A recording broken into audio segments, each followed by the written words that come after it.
It was 1967. The Cold War had settled into a tense rhythm of suspicion and technological competition. In Washington, inside windowless offices and underground bunkers, the Central Intelligence Agency and its counterparts in NATO meticulously monitored every development in Soviet air power.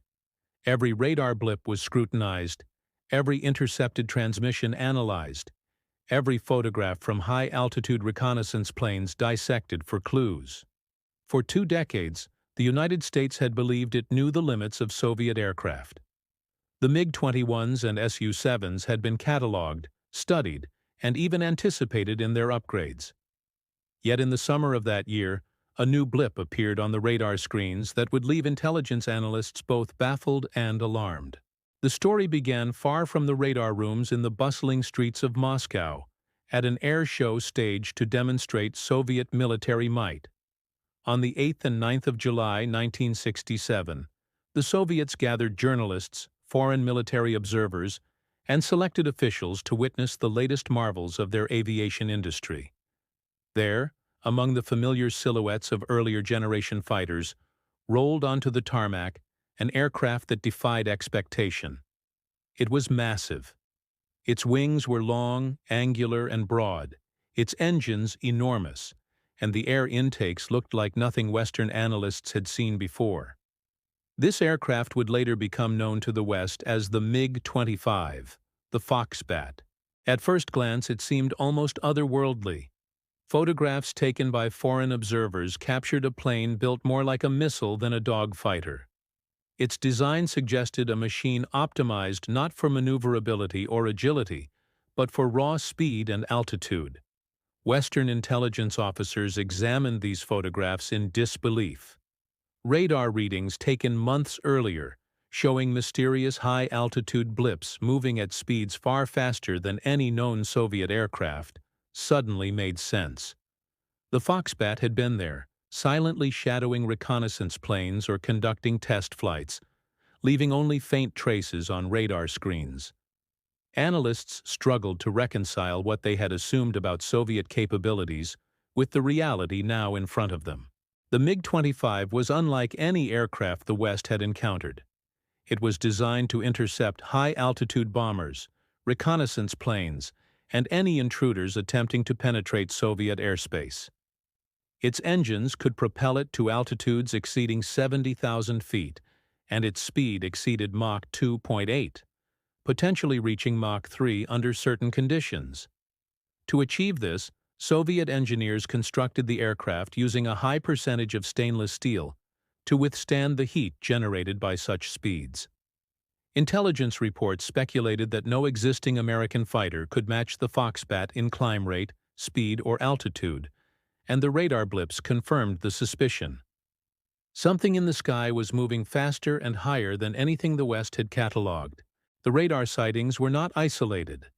Across Europe, from radar installations in Germany to tracking stations in Turkey and Israel, operators logged encounters with unknown high-altitude targets. Some readings indicated that these machines could maintain extraordinary speeds at altitudes that made interception extremely difficult. Analysts in the CIA scrambled to understand the implications. If the MiG-25 could operate as its design suggested, it could threaten the high-altitude reconnaissance flights that provided critical intelligence on Soviet military developments.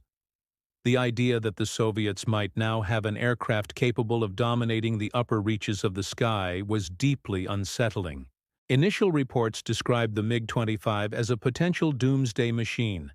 It was fast, tall, and powerful. Yet for all the fear it inspired, much remained unknown. Radar could tell the observer's speed, altitude, and size, but it could not reveal maneuverability, avionics sophistication, or operational limits.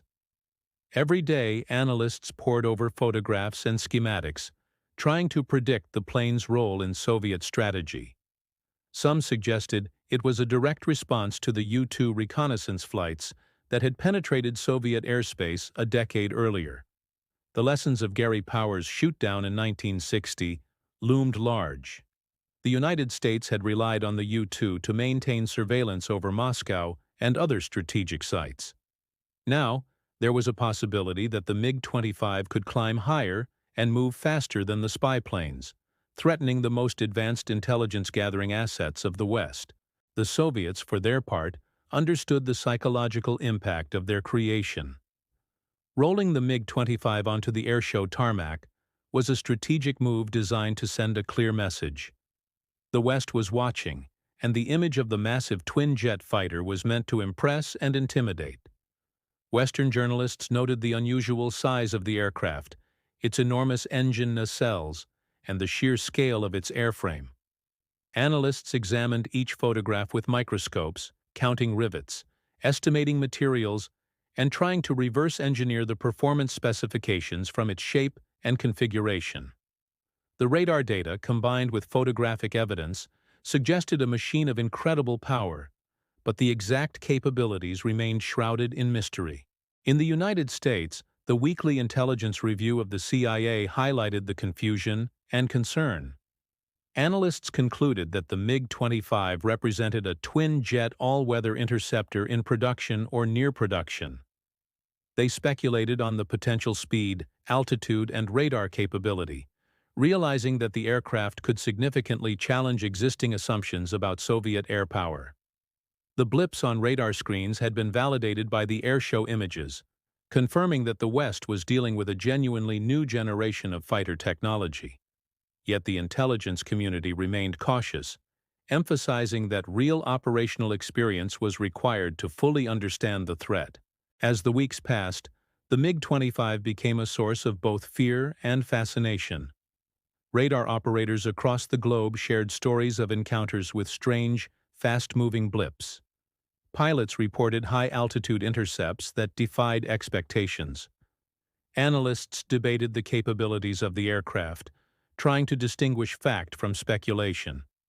Some feared that the Soviets had developed a machine capable of outrunning and outclimbing any Western interceptor, effectively denying the United States and its allies access to the upper reaches of the sky.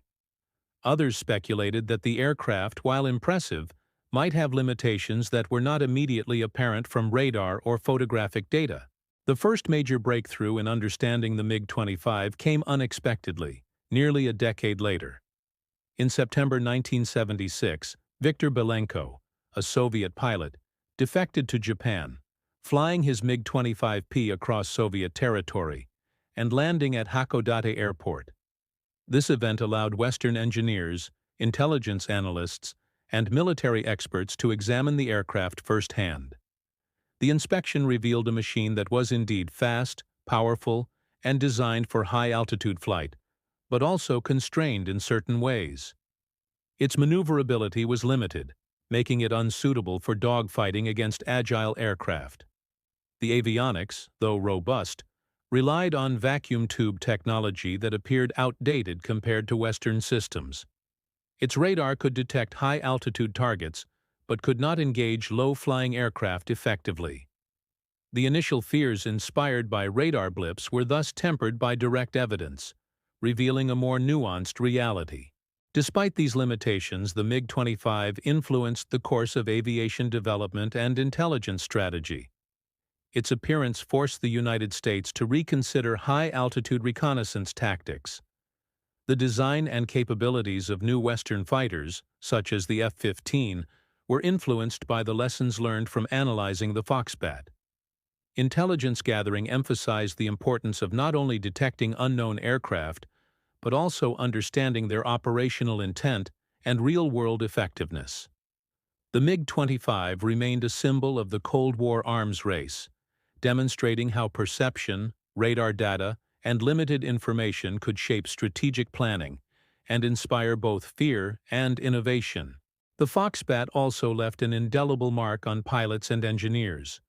Stories from those who studied or flew against it recount a sense of awe and disbelief. Radar operators who first tracked its blips remembered the tension in the air, the sense that something beyond comprehension was gliding at speeds and altitudes previously thought impossible. For the CIA and NATO, the MiG-25 became a case study in intelligence interpretation, highlighting the gap between what is observed and what is truly understood. The lessons learned would resonate through decades of aircraft design, reconnaissance strategy, and Cold War policy. The radar blips of 1967, once mysterious and terrifying, eventually became the foundation of a deeper understanding of Soviet aviation. Analysts realized that the MiG-25's strengths lay in high-speed intercepts of strategic bombers, rather than air superiority dogfighting. Its limitations underscored the importance of nuanced analysis, careful intelligence gathering, and skepticism of first impressions. What the CIA could not believe on the radar screens was not entirely mythical, but it was not as apocalyptic as initially feared. The MiG-25 was real, powerful, and innovative, but it also reflected the constraints of Soviet engineering and doctrine at the time.